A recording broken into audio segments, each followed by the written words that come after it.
Hello guys, welcome back to my channel. तो आपको मेरे चैनल में तहे दिल से स्वागत है फ्रेंड्स। तो आज मैं आपको बताने वाली हूँ जो जिसका इरेगुलर पीरियड साइकिल है, जिसका अनियमित पीरियड आता है दोस्तों, वो भी नेचुरल कंसीव कर सकती है। वो कैसे, पूरा जानने के लिए मेरा वीडियो में अंत तक बने रही है दोस्तों। तो सबसे पहले मैं बता दूँ, जो पीरियड चक्र शुरू होने के पहले, जो मासिक चक्र शुरू होने के बाद से लेकर के ओवुलेशन तक के जो पीरियड होते हैं दोस्तों, उसे कहा जाता है प्री ओवुलेटरी फेज। और जो ओवुलेशन के बाद से लेकर के अगला मासिक चक्र तक के जो समय होता है, उसे कहा जाता है पोस्ट ओवुलेटरी फेज। तो इसमें जो प्री ओवुलेटरी फेज है दोस्तों, ये थोड़ा अस्थिर है, मतलब इस फिक्स नहीं है ये, इसका कोई फिक्स समय नहीं है। कभी 15 दिन का होता है, कभी 20 दिन का होता है, कभी 30 दिन का होता है, और कभी कभी 35 दिन का भी होता है, कभी 40 दिन का भी होता है। तो इसका कोई टाइम का फिक्स नहीं है। और जो पोस्ट ओवुलेटरी फेज है दोस्तों, जो ओवुलेशन के बाद से लेकर के जो पीरियड तक का जो चक्र है, जो मासिक चक्र, आने वाले मासिक चक्र तक का जो समय है दोस्तों, ये फिक्स है, मतलब स्थिर है ये मतलब आपका, मगर ओवुलेशन हो गया तो उसका 14 दिन में आपका पीरियड हो जाएगा, ये फिक्स है इसका।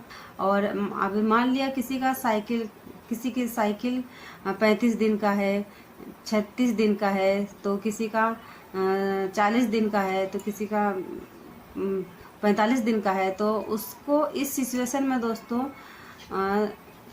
ओवुलेशन को थोड़ा ट्रैक करना थोड़ा मुश्किल होता है। अगर आपका अनियमित पीरियड साइकिल है, तो आपको सबसे पहले करना क्या है दोस्तों, बीते 6 महीने, मतलब बीते 6 महीने की पीरियड की लंबाई की जानकारी रखनी है आपको। बीते 6 महीने की जो पीरियड साइकिल है, उसकी लंबाई को याद रखनी है। सबसे आपका पीरियड साइकिल जो छोटा है उसको, और जो आपका सबसे पीरियड साइकिल जो लंबा है उसे।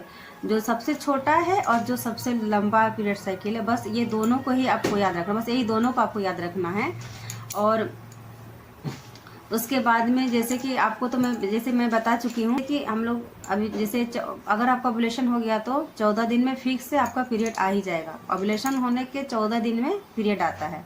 तो इस हिसाब से मान लिया आप अभी, जैसे कि मैं जैसे बता रही हूँ, आपका जो पीरियड साइकिल का जो लेंथ है सबसे छोटा है और एक सबसे लंबा है। तो जो सबसे छोटा और लंबा दो को बस आपको याद रखना है। जो सब, मान लिया उदाहरण के लिए, मान लिया एग्जाम्पल में बता रही हूँ, जैसे आपका सबसे छोटा पीरियड साइकिल आपका 30 है और सबसे लंबा आपका 40 है। तो आपको करना क्या है इसमें, जो 30 को, जैसे अभी बताइए 14 दिन का, जब ओवुलेशन का जो 14वें दिन, ओवुलेशन के 14वें दिन में हम पीरियड होते हैं, तो आप ना 30 दिन से आप 14 दिन माइनस कर दीजिए। तो कितना दिन होता है, 30 दिन से अगर 14 दिन हम माइनस कर देते हैं तो आपका होता है 16 दिन। तो 16 दिन में आपका ओवुलेशन हुआ था, ठीक है। जो सबसे छोटा लेंथ था आपका पीरियड का, उसमें आपका 16 दिन में आपका ओवुलेशन हुआ था। और एक जो सबसे लंबी, जो आप याद रखें, जो सबसे आपका लंबा पीरियड साइकिल है, जैसे मान लिया 40 है तो देना है, तो उसमें फिर आपका 40 से आप 14 घटा दिए, तो कितना दिन बचा आपका, मान लिया 40 दिन से आप 14 दिन घटा दिए, तो आपका बचा 26, सॉरी। अगर मान लिया आप 14 दिन को, मान लिया आप 40 दिन को 14 दिन घटा दिए, तो कितना बच रहा है, 40 दिन का। जो आपका सबसे लंबा पीरियड साइकिल है, लेंथ है, वो 40 दिन का। तो वो 40 दिन को आप 40 दिन से आप अपना उसमें 14 दिन घटा दीजिए। तो अगर 40 दिन में से 14 दिन घटा देंगे तो कितना दिन होता है, तो होता है 26 दिन। हाँ, 26 दिन होता है। तो वो 26वां दिन भी आपका ओवुलेशन डेट है।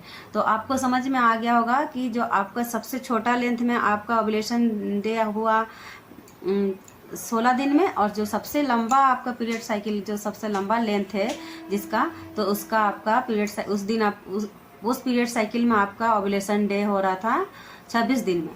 तो आप क्या कीजिएगा, जो 16 दिन है दोस्तों आपका ओवुलेशन पीरियड है, तो आप 16वां दिन से लेकर के 26 दिन तक, पीरियड के 16वां दिन से लेकर के पीरियड के 26वां दिन तक आपको ट्राई करना है बेबी के लिए।